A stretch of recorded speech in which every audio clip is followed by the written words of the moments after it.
정약용은 조선 후기의 문신이자 실학자이며 저술가로서 현대 한국 지성사에서 매우 중요한 인물이다. 그는 경기도 광주부 마제에서 태어나 같은 곳에서 생을 마쳤다.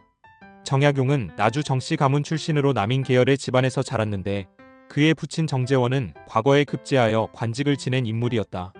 형제로는 이복형 정약형과 친형 정약전, 그리고 천주교 신자로 순교한 형 정약종 등이 있으며 이러한 가족적 배경은 그가 훗날 겪게 되는 정치적 운명과도 밀접한 관련이 있다. 어린 시절부터 총명했던 정약용은 한학은 물론 언문, 한글까지 익혀 폭넓은 공부를 하였다. 특히 그는 성호 이익의 학맥을 잇는 성호학파 학자들과 교류하며 실학 사상의 기초를 닦았다. 1770년대에 이벽, 이승훈 등 남인 소장파 인사들과 어울리며 서학이라 불린 서양 학문과 천주교 교리에도 호기심을 가졌다. 이러한 학문적 탐구심으로 청년 시절 폭넓은 지적 기반을 쌓은 정약용은 장차 실용적인 학문 실학을 통해 사회개혁을 꿈꾸게 된다. 1789년 정조 13년 27세가 되던 해 정약용은 대과에 급제하여 본격적으로 관직에 나아갔다. 그는 곧바로 왕의 총애를 받아 규장각에서 학문을 연구하며 정책 자문에 참여하였고 한강에 배다리를 놓아 강을 건너는 임시 다리를 만드는 등 공학적 재능을 보여주었다. 정조는 이러한 정약용을 신뢰하여 측근으로 두었고 정약용은 정조 치세 동안 여러 행정 요직을 역임하며 개혁 정치에 힘썼다. 그는 당시 실학파로 분류되었는데 성리학의 교조주의에서 벗어나 현실 문제를 해결하는 실용적 학문과 정책을 추구하였다. 수원화성은 정약용이 설계와 축조에 참여한 대표적인 업적 중 하나이다. 이 성곽은 1790년대 정조의 지시로 건설되었으며 정약용은 총괄 설계와 감독을 맡아 혁신적인 공법과 기술을 도입하였다. 예컨대 그는 자체 개발한 거중기와 같은 기구를 활용하여 무거운 자재를 손쉽게 들어올림으로써 공사 효율을 높였는데 이는 정약용의 공학적 창의성을 잘 보여주는 일화로 전해진다. 관직 생활 중 정약용은 암행어사로 지방을 순찰하고 부패를 조사하는 등 백성을 위하는 청렴한 관리로 명성을 얻었다. 실제로 그가 황해도 곡산부사로 부임했을 때는 탕관오리에 항거한 농민 이계심의 난을 공정하게 처리하였다. 정약용은 세금을 견디지 못해 봉기한 농민을 벌주기는커녕 오히려 관리의 부정에 항의하는 자에게는 천금을 주어야 한다며 민심을 달래고 잘못은 부패한 관리들에게 있음을 지적했다고 전한다. 이러한 일화는 그가 민생 안정을 최우선으로 여긴 애민 정신의 소유자였음을 보여준다. 정약용은 젊은 시절 서학에 깊은 관심을 두고 천주교 신자들과 교유하였다. 1784년 큰처남 이벽에게서 천주교 교리를 소개받고 세례까지 받으며 한때 천주교 신앙을 받아들였다. 그는 명례방 공동체로 불리던 비밀 신앙 모임에도 참석하였으나 1785년 명례방 사건으로 모임이 발각되자 체포되었다가 다행히 처벌은 면했다. 이 사건 후 정약용은 잠시 천주교에서 물러났지만 이후로도 천주교 서적을 연구하고 신자들과 은밀히 교류를 계속했다. 1787년에는 이승훈 등과 함께 천주교 서적을 토론하는 반해 사건에 연루되었으나 직접 처벌은 받지 않았고 부친 정재원의 권고로 한동안 서학과 거리를 두기도 하였다. 1791년 진산 사건이 일어나 조정에 큰 파장이 일자 정약용은 이 일을 계기로 천주교와 완전히 결별하게 된다. 그는 천주교 교리가 유교 윤리에 어긋나 국가 질서를 해친다는 비판 여론 속에서 스스로 신앙을 접고 학문 연구와 개혁 정치에 집중하고자 했다. 그러나 윤지충이 정약용의 외가 쪽 친척이라는 이유로 보수 세력은 정약용마저 의심의 눈초리로 보며 공격하였다.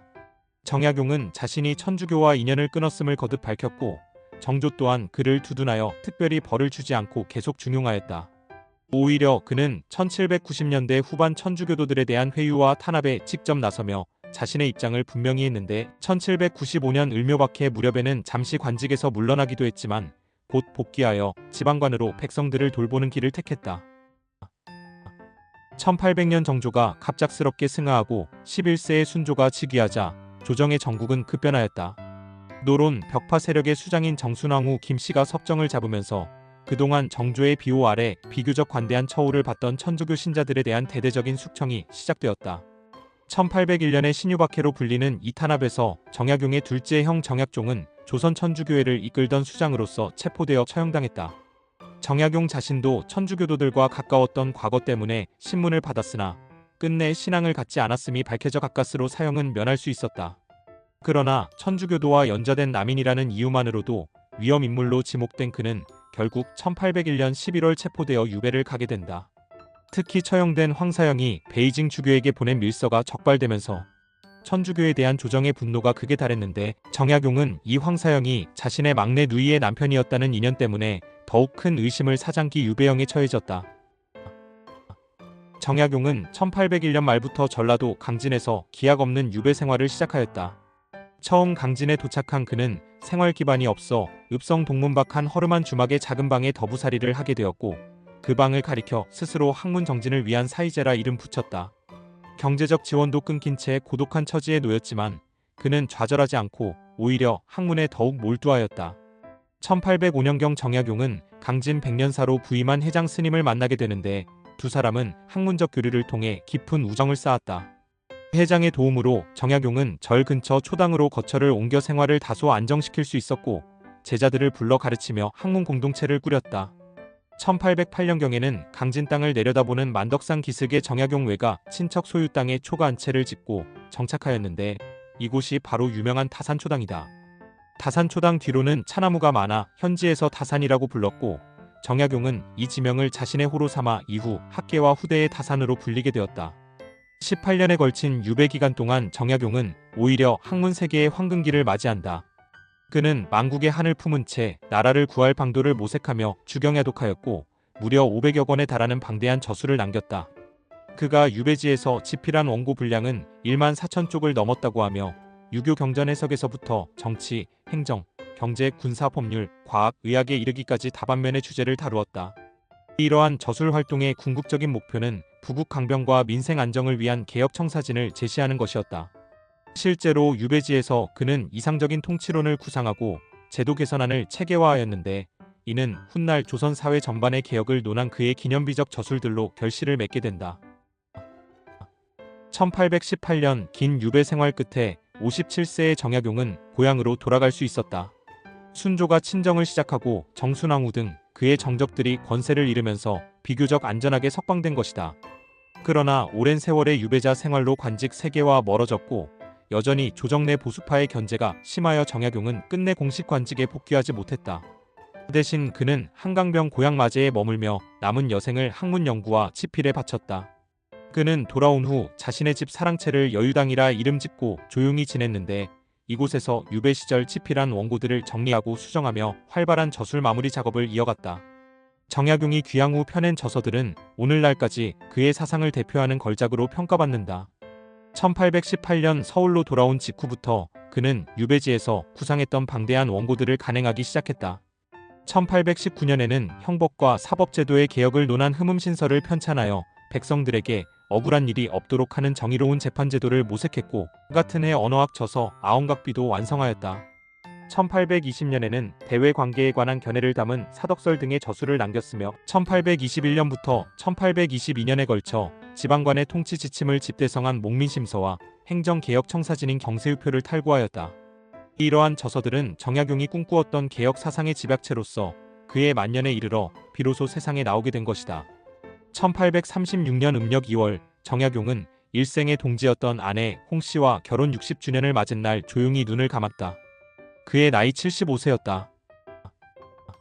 정약용이 생전에 이루었던 학문적 성취와 개혁 사상은 당대에 충분히 펼쳐지지 못한 채 막을 내렸으나, 그의 사후에 그 진가가 더욱 빛을 발했다. 조선 말기와 일제강점기를 거치며 개화파 지식인들은 다산 정약용의 실학 사상에서 새로운 시대의 돌파구를 찾고자 하였다. 그의 저서는 늦게나마 간행되어 국내외 학계의 주목을 받았고, 특히 민족의 개혁 사상 전통을 찾는 과정에서 다산의 존재가 재조명되었다. 정약용은 조선 후기 실학자들 가운데서도 가장 방대한 저술과 뛰어난 통찰을 보여주었으며, 실학을 집대성한 대학자로 평가받는다. 2012년에는 유네스코에서 다산 탄생 250주년을 기념하여 세계 기념인물로 선정하기도 하였는데, 이는 그의 사상이 인류 보편의 가치에 기여했음을 국제적으로 인정받은 사례라 할 수 있다. 오늘날 정약용은 역사학, 철학, 행정학 등 여러 분야에서 지속적으로 연구되는 인물로 한국 지성사에 있어서 그의 위치는 실로 독보적이다. 실학의 정신과 민본 사상의 가치를 일깨워준 선구자로서 다산 정약용은 조선 왕조를 넘어 현대까지도 살아있는 지적인 유산을 남긴 것이다.